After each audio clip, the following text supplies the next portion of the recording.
A graça e a paz, meus irmãos. Estamos na 11ª semana de 2024 e nossa devocional de hoje estaremos falando sobre arrependimento e confissão, cujo texto base está no Salmo 51, que passaremos a ler a partir de agora. Compadece-te de mim, ó Deus, segundo a tua benignidade e segundo a multidão das tuas misericórdias. Apaga as minhas transgressões e lava-me completamente da minha iniquidade e purifica-me do meu pecado. Pois eu conheço as minhas transgressões, e o meu pecado está sempre diante de mim. Pequei contra ti somente, e fiz o que é mal perante os teus olhos, de maneira que serás tido por justo no teu falar e puro no teu julgar. Eu nasci na iniquidade, e em pecado me concebeu minha mãe. Eis que te comprases, na verdade, no íntimo, e no recôndito me fazes conhecer a sabedoria. Purifica-me com ensopo, e ficarei limpo. Lava-me e ficarei mais alvo que a neve. Faze-me ouvir júbilo e alegria, para que exultem os ossos que esmagaste. Esconde o rosto dos meus pecados e apaga todas as minhas iniquidades. Cria em mim, ó Deus, um coração puro e renova dentro em mim um espírito inabalável. Não me repuses da tua presença, nem me retires o teu Santo Espírito. Restitui-me a alegria da tua salvação e sustenta-me com um espírito voluntário. Então ensinarei aos transgressores os teus caminhos e os pecadores se converterão a ti. Livra-me dos crimes de sangue, ó Deus, Deus da minha salvação, e a minha língua exaltará a tua justiça. Abre, Senhor, os meus lábios, e a minha boca manifestará os teus louvores. Pois não te comprases em sacrifícios, do contrário, eu os daria. E não te agradas de holocaustos. Sacrifícios agradáveis a Deus são espírito quebrantado, coração compungido e contrito, não desprezarás, ó Deus. Faze bem a Sião segundo a tua vontade e edifica os muros de Jerusalém. Então te agradarás dos sacrifícios de justiça, dos holocaustos e das ofertas queimadas, e sobre o teu altar se oferecerão novilhos. Que o Senhor aplique a sua palavra sobre o nosso coração. E vamos falar exatamente, irmãos, sobre confissão e arrependimento.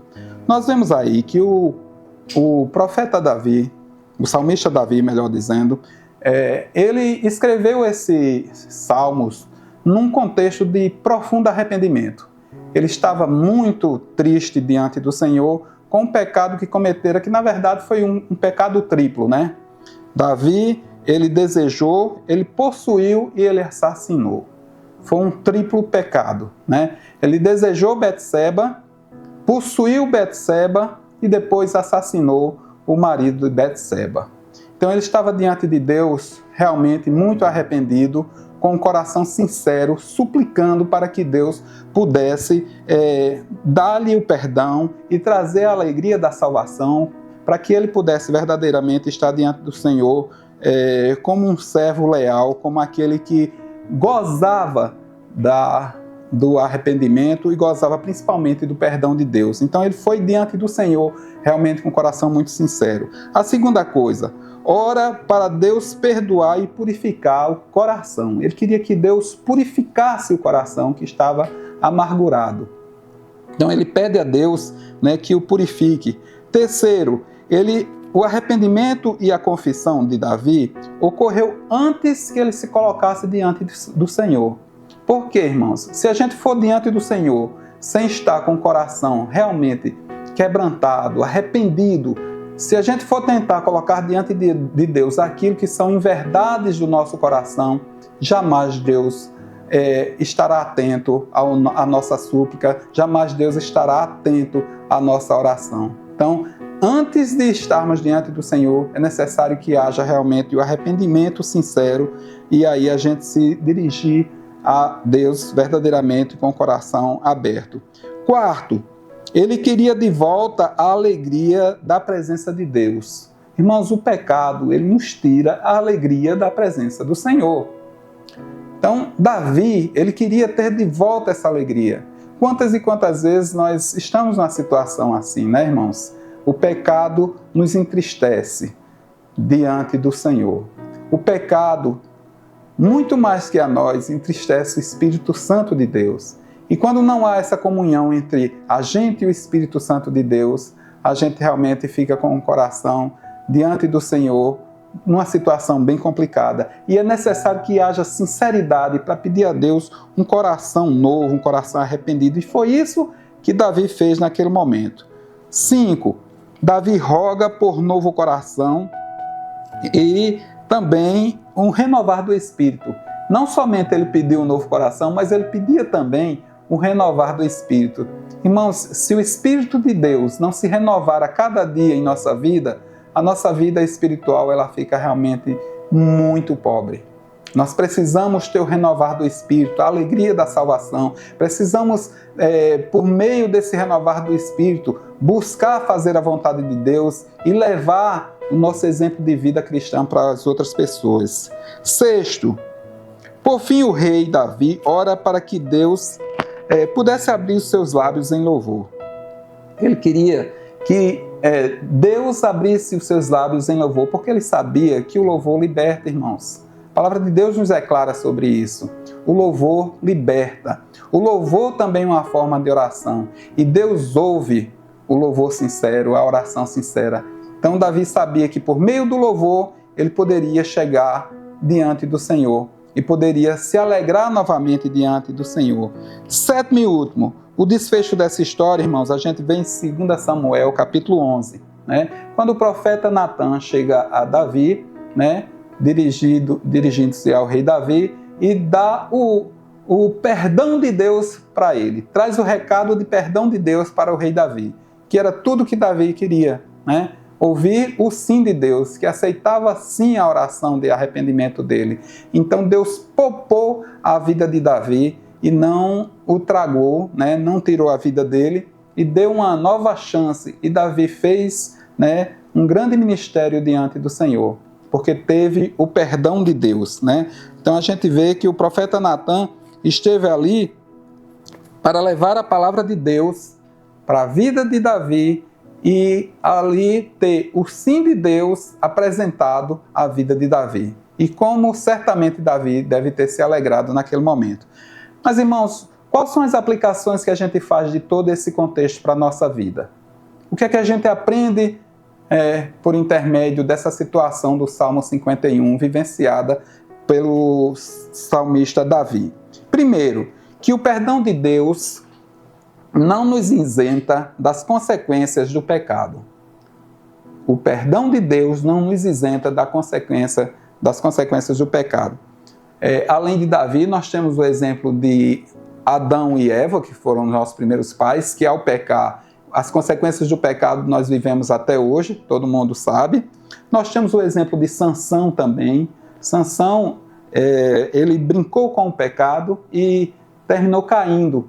Mas as consequências do pecado acompanharam a vida dele. Infelizmente, né, por mais que ele tenha recebido o perdão de Deus, né, inclusive destruindo, na morte dele, ele destruiu muito mais inimigos do que durante toda a sua vida. Né? Nós conhecemos a palavra e sabemos que foi dessa forma. Mas, irmãos, as consequências do pecado, Sansão levou.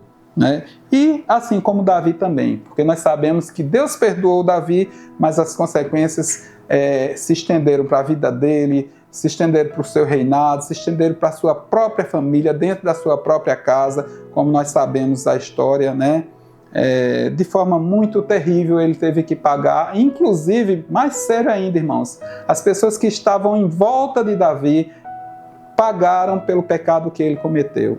Então, quão grande é a nossa responsabilidade também quando nós, muitas vezes, brincamos com o pecado, chegamos a entristecer a Deus, pecamos porque essa nossa falha, esse nosso pecar, muitas vezes traz prejuízo, mesmo com o perdão de Deus, muitas vezes traz prejuízo, inclusive para a nossa família. Então, temos que ter muito cuidado, né? Então, não podemos subestimar o pecado, que foi isso que aconteceu com o próprio Sansão, né?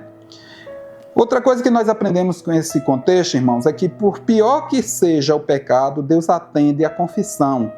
e o arrependimento sincero. Deus atende a confissão e o arrependimento sincero. Foi isso que aconteceu com Davi. Deus viu no coração de Davi um coração compungido e sincero, e por isso o perdoou. Por isso enviou o profeta Natã para dizer que sim, que iria prolongar os seus dias e que não iria tirar-lhe a vida, né? E Davi muito se alegrou. E, por fim, o perdão de Deus não é carta branca para que a gente volte a pecar. Irmãos, isso é muito sério. Nós muitas vezes pensamos que pelo fato de receber o perdão de Deus, nós estamos livres para pecar novamente, inclusive o mesmo pecado. E certamente isso entristece bastante o Espírito Santo de Deus, né? Deus não quer que seja dessa maneira. Quando o Senhor Jesus diversas vezes curou, né, pessoas, ele disse, vai em paz e não peques mais. Por que Deus se preocupa com isso, irmãos? Porque Ele quer que nós tenhamos uma vida em seu altar, fazendo a vontade dEle, por intermédio da sua palavra. Nós temos o privilégio de ter a palavra de Deus, que é a bússola, que é para a gente a carta magna para a gente aplicar no nosso dia a dia, irmãos. Quantos gostariam de ter esse manual do fabricante, como muitas vezes as pessoas colocam também, né? E não têm acesso à palavra de Deus. Deus nos criou e nos deixou a sua palavra para que a gente pudesse praticá-la e vivê-la, né? Mas para isso é necessário ter realmente um coração diante de Deus sincero. Então, nós queremos, nesse momento, pedir para que Deus nos abençoe, nos dê graça para viver a sua palavra, né? E que Ele faça em nós a sua vontade prevalecer sempre, a sua soberana vontade prevalecer sempre. Que Deus nos abençoe em nome de Jesus. Vamos orar. Querido Deus e Pai, nós te louvamos pela Tua palavra, te louvamos por tudo que aprendemos por intermédio da Tua palavra. Sabemos que somos limitados, ó Deus, mas sabemos também que Tu és completo, Tu és o Deus que tudo pode e inclusive nos fortalecer espiritualmente. Queremos, ó Deus, que neste mundo mau, onde nós estamos inseridos, possamos ser luz, ser sal e possamos nos livrar, Senhor, a cada dia, ó Deus, das tentações, fugir do pecado, estar sincero diante de Ti quando isso ocorrer, Senhor, que mesmo que através do pecado nós cheguemos a entristecer o Teu Santo Espírito, que possamos ter coragem, sinceridade e um coração compungido para estar diante de Ti e apresentar, Senhor, a nossa súplica de perdão diante de Ti. Aceita, portanto, o nosso louvor, a nossa gratidão por estar nesse instante, ó Deus, podendo partilhar, podendo estar explanando um pouco da Tua palavra. Que Tu continues a nos abençoar e falar ao coração, pois nós te oramos não porque merecemos, mas em nome de Jesus. Amém. Que o Senhor nos abençoe. Quero lhe convidar a participar dos cultos efetivos, né, da nossa igreja, né, na terça-feira, na quinta-feira, nós temos cultos todas as semanas, assim como também aos sábados e aos domingos, né? E continue lendo a palavra de Deus, continue numa vida de oração, para que cada vez mais você possa estar fortalecido na graça e no conhecimento da palavra do Senhor. Que Deus nos abençoe em nome de Jesus.